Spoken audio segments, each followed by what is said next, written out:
Let's face it, all of us have bad habits. Some of them are minor, don't have a major impact on our lives, but some of them are major and they can affect our emotional, physical, and financial well-being.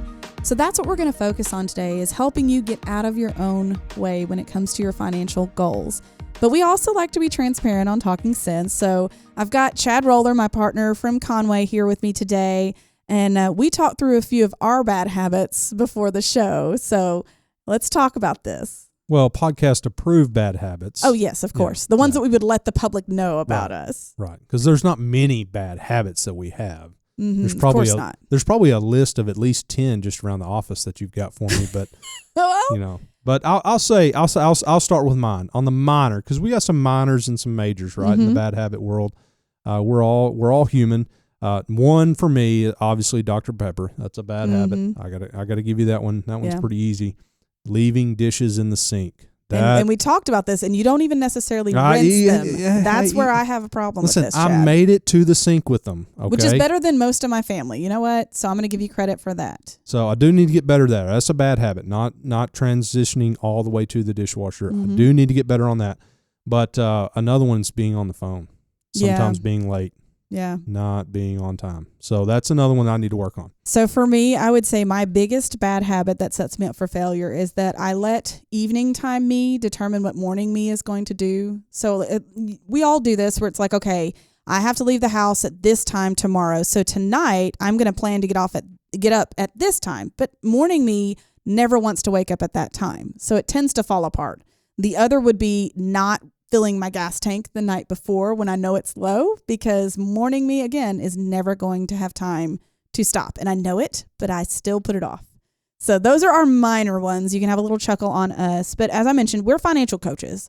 So we're going to focus on financial bad habits that could be getting in the way of your progress towards financial independence, because we have a passion for this. It's why we have this show. It's why we do Talking Sense each week. So let's start with our first bad habit, and it's emotional decision making. And that one is, we see that all the time. Yes. And finally, a lot of times clients come in and they're exhausted because of a lot of those emotional decisions, and they finally get to the point where, okay, I've got to do something, right? Yes. How many times have we heard, I've made all the mistakes, I'm done making mistakes, I'm here to change this dynamic. I've got to do something. But I think let's take a step back and realize, I think where this starts is we can justify anything. Well, we weren't going to go there, Chad. Yeah, we talked about that. But we can. We can. And what does justify mean? Let's just purely at the simple, the definition is to prove to be right or reasonable. So the definition is show or prove to be right or reasonable. And we can convince ourselves when we're not in the best space emotionally that anything is reasonable. Oh, and I think that's where we start right there is when we do get emotional, we can justify just about anything. And this affects more than just finances. I know that's what we're focused on, but this affects more than just your finances.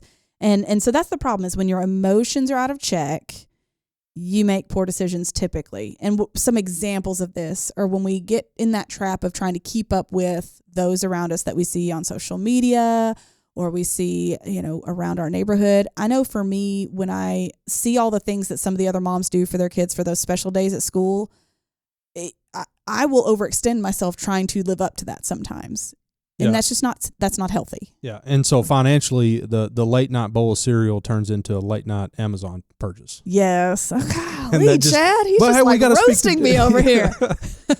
You didn't tell me that. I just maybe assumed that. I don't know. I don't know. But no, I think it is. I mean, it's the same with our eating habits. We can emotional spend. Yes. And that's one of the things that just it turns a minor thing into a long-term thing over time. And that's through debt. Because when you're making decisions in the moment without planning ahead for them, when you need that instant gratification, then what tends to happen is you have to use debt, credit cards, to be able to buy those things. And what I've seen a lot of people do is they say, well, yes, I can't afford it today, but I've got this payday coming.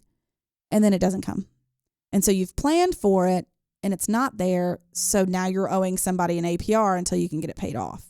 Now, is there anything wrong with those Amazon purchases? No. Not necessarily. No, but if it's part of the budget, and that's where the lack of planning and not having a budget does not create the space for that impulse buy. Yes. So the solution to that bad habit is starting with creating a budget and sticking to it. And another thing that I had to do for a time back when I was making some Amazon purchases a little out of balance was I had to remove my credit card information from the site. So I couldn't just easily throw it in my cart and purchase it at 3 a.m. when I was frustrated about something. I had to wait. And, because half the time just having to get up and go get my credit card is going to delay me, or my debit card is going to delay me from making that purchase in that impulsive moment. Yeah. And so, some people have taken the pickup, the grocery pickup, and have used the grocery pickup to keep from the impulse buying too. Yes. So that's another solution. Maybe setting a grocery list or setting a priority list for the purchases in that week will help you keep from making those impulse buys. Yes. And then another thing I used to do, and I still do, is when I have a purchase that's over a certain dollar amount, I put it in my cart, but I'm not allowed to hit the checkout button for 2 days. That way I get myself out of that impulsive brain. And if I still want it 2 days later and the budget can support it, then I order it. I also kind of like to do research on those bigger purchases. So taking the time to do the research and not just buy it in the moment will help me not do that. So that's the first bad habit, is those emotional decision-making moments, and learning to create boundaries for yourself is the solution. Yep. And not just justifying every single purchase. Yes. Look at it from a different angle. Yes. Our second bad habit we're going to talk about is failing to plan ahead for expenses and emergencies. We all have these things that we know are coming, right? So the problem here is when you get into short-term thinking, it's going to impede your progress. If you are just living paycheck to paycheck because you're not allowing yourself some margin to plan ahead for other things, Christmas is still coming. Christmas is coming. Birthdays are still coming. Sooner than later, although it is October. Right? Shh. Don't make me panic. But you're not prepared. You're not prepared. But I'll give a personal example. We had a hailstorm, 6:45 a.m., 2-minute hailstorm came through, and just the deductibles started just going out the roof, right? Because it wasn't just the house. No, it's cars too. Mm-hmm. So I've experienced that just back in the spring, and thankfully for the emergency fund, we're able to cover those deductibles. But if it wasn't for that, then now that puts an additional stress on everything, is not being prepared for the the life happen moments. Yes, and you talked about deductibles, and people always ask, you use the word emergency savings. How much should I have in emergency savings? And we've always said, if you need a number to shoot for, 2,000 is a great start. I know that may feel big, but if you take minor steps every day and you make progress, you can get there faster than you think. But the best emergency fund is one that could cover it if all the wheels fall off. So if you had a health emergency and you had a homeowner's emergency and you had a vehicle emergency, you need enough to cover all of those, because you never know what's going to happen. And I think it's a good idea to take a look and see what your health deductible is, your auto deductible, your homeowner's deductible. And, we're insurance poor in a lot of ways. Yes. But using that as part of the planning tool to figure out, okay, hey, if I do have all these deductibles in this year, how much is that going to be? And so that's a good starting point for the emergency fund as well. And another kind of blind spot that I've seen with younger people, with families, is they have a family, but they don't have life insurance that would cover their family enough. I think a lot of people think, well, I need life insurance to pay off the house, or I need life insurance to pay for a few months worth of missed work.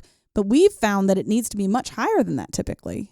Yeah, the life insurance is that big emergency. And then, some of the other ones that we carry, the short-term disability, long-term disability. And, without just adding every single policy that is available out there, I think you need to incorporate those deductibles and what insurance coverage you have with your emergency fund. Yes. So what's the solution? Again, making that setting aside of your emergency fund a priority. You can do something to help yourself out right now. So you go to your payroll site and set up an auto draft to your savings account from your payroll, even if it's $10 a pay period, something to get that goal started and get that goal going, because anything you can automate is going to help you meet that goal faster. And then make debt elimination a priority. For some, that may mean getting a side hustle for a short period of time just to get things back in shape, but it's worth it. And then when your debt's paid off, don't just absorb that money into your budget. use what was your debt payment to really light the fire on your emergency savings so that you can have 3 to 6 months worth of your expenses set aside, which would be like the gold standard when we talk about emergency funds. And then get life insurance. Just get some life insurance coverage in place to protect your family. One of the things I didn't know about before I started working here was, because, I have kids, I thought, well, if something happened to me, my spouse is going to get some Social Security support to help them out with those expenses. What I didn't know is there's a blackout period between when the youngest one graduates and when the spouse turns 60. There's a blackout period. So there's no support coming in to replace income during that time. So if you're not planning ahead, they may be in a bigger pickle than you thought. Absolutely. Absolutely. So the last one, bad habit number 3 of burying your head in the sand financially. So I've got personal experience with this, not on purpose, but where it was like, I have other things to worry about. I'm not going to worry about this particular bill right now. And then it went to collection. And then I'm in a pickle because I didn't communicate. Whereas if I had just called and said, hey, let's set up a payment plan, I would have been able to avoid that chaos. Also, you can't make changes if you haven't identified the problem and created some space for change. Well, I think, we can get emotionally driven about a lot of things in life, and we can take that emotion to an extreme. Mm-hmm. But I think this is the other extreme side of it is just burying your head in the sand and saying, it's not worth it. I'm never going to get there. I'm never going to achieve what I want to achieve. I'm just going to get in survival mode. Yeah. And we see that sometimes. Mm-hmm. But then eventually, hopefully, they come out of that, and that's when they come into our office and say, okay, I'm emotionally drained. I'm ready to do something different. Mm-hmm. And change is tough. Right. Yes. It takes a lot of being uncomfortable in order to grow. And so if you think change is okay, go home and try to brush your teeth with the opposite hand. Right. So I'm right-handed. So I hadn't even thought about that. But but go home and brush your teeth with the opposite hand and see how comfortable you are with change. Mm-hmm. But making changes can be very overwhelming sometimes. But we've found that small changes, creating the good habits over time takes how many days to create a good habit? 28 to the last time I read something. So it's not going to happen overnight, right? But burying your head in the sand is not the way to look at it. No. So if you catch yourself just avoiding creating the budget, for some it's like, I don't want to look at how I spend because I'm worried I'll be stressed about it. But I can't change how I'm spending if I don't know how I'm spending already. So if you find yourself avoiding that, if you find yourself putting off investing in your employer plan, or you find yourself telling yourself, I'm just not good with money, none of that stuff is helpful. None of that is going to move you where you want to go. So start with the basics. Start by looking at your spending habits and creating your budget. Reach out to your HR manager to figure out what the match is and make sure you're at least getting that match. Set a date and a time for this week to make a step that's going to move you forward. Just start with something, but don't put it off. And if you need coaching and accountability, there are options out there, whether it's using an education program, connecting with an advisor, getting an app to help you be mindful of your spending. There's a ton of different ways that you can take steps, very, basic steps to move you forward. I've talked about this before when it comes to my fitness.